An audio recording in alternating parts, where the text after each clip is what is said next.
السلام علیکم ورحمۃ اللہ وبرکاتہ۔ رفیق الرحمان، زاویہ اسکول سسٹم گول باغ ملتان۔ آج کا ہمارا یہ لیکچر نمبر 25 ہے۔ اس کے اندر ہم سورۃ انفال کے رکوع نمبر 6 کی آیت نمبر 46 پڑھیں گے۔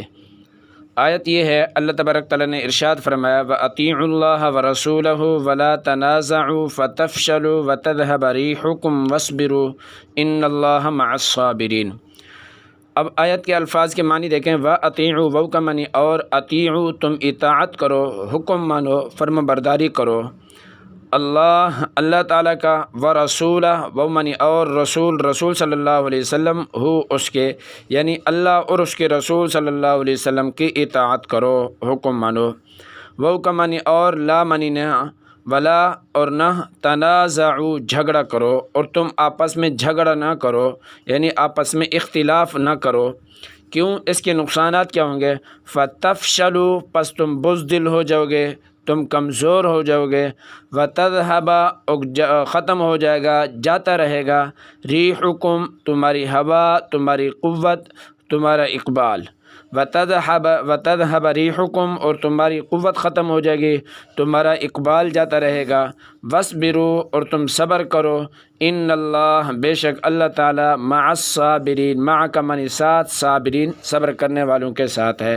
وَأَطِيعُوا اللَّهَ وَرَسُولَهُ وَلَا تَنَازَعُوا فَتَفْشَلُوا وَتَذْهَبَ رِيحُكُمْ وَاصْبِرُوا إِنَّ اللَّهَ مَعَ الصَّابِرِينَ۔ اللہ اور اس کے رسول صلی اللہ علیہ وسلم کے حکم پر چلو، اللہ اور اس کے رسول صلی اللہ علیہ وسلم کی اطاعت کرو، اور آپس میں جھگڑا نہ کرو، کیونکہ اگر تم آپس میں جھگڑا کرو گے، ایسا کرو گے تو تم بزدل ہو جاؤ گے اور تمہارا اقبال جاتا رہے گا۔ اقبال سے مراد یہ ہے کہ تمہارا رعب، تمہارا دبدبہ، تمہارا خوف جو کفار پر غالب ہے، یہ ختم ہو جائے گا، اور صبر سے کام لو۔ ان اللہ مع الصابرین، بے شک اللہ تبارک تعالیٰ صبر کرنے والوں کے ساتھ ہے۔ اب اس آیت مبارکہ کے اندر اللہ تبارک تعالیٰ نے جہاد کے دوران مومنوں کو کچھ نصیحتیں فرمائی ہے۔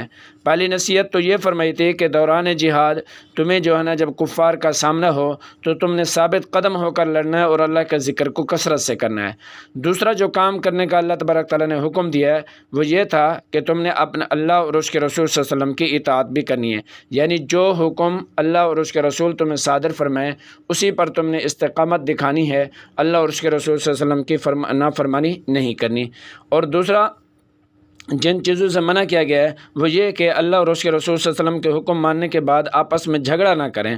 ولا تنازعوا، جھگڑے کے بہت زیادہ نقصانات ہوتے ہیں کہ اگر تم جھگڑا کرو گے تو کفار کے دلوں پر، کفار پر جو تمہارا رعب اور دبدبہ اور تمہاری جو ہے نا ہیبت طاری ہے وہ ختم ہو جائے گی، اور کفار دیکھیں گے یہ تو آپس میں جھگڑ رہے ہیں اور ان کے اندر کوئی قوت یا ان کے اندر کوئی استقامت نہیں ہے، اور وہ تم پر غالب آ جائیں گے۔ اس لیے اللہ تبارک تعالیٰ نے ارشاد فرمایا کہ تم نے جھگڑا نہیں کرنا، اگر تم جھگڑا کرو گے تو تم بزدل ہو جاؤ گے، تمہارا جو اپنے اندر دلوں کے اندر استقامت ہے وہ بھی ختم ہو جائے گی، اور تمہارا رعب اور دبدبہ بھی جاتا رہے گا، اور صبر سے کام لو، بے شک اللہ تبارک تعالیٰ صبر کرنے والوں کے ساتھ ہے۔ آج کا ہمارا یہ لیکچر ہے، اس کو آپ نے لکھ بھی لینا ہے اور یاد بھی کر لینا ہے۔ السلام علیکم ورحمۃ اللہ۔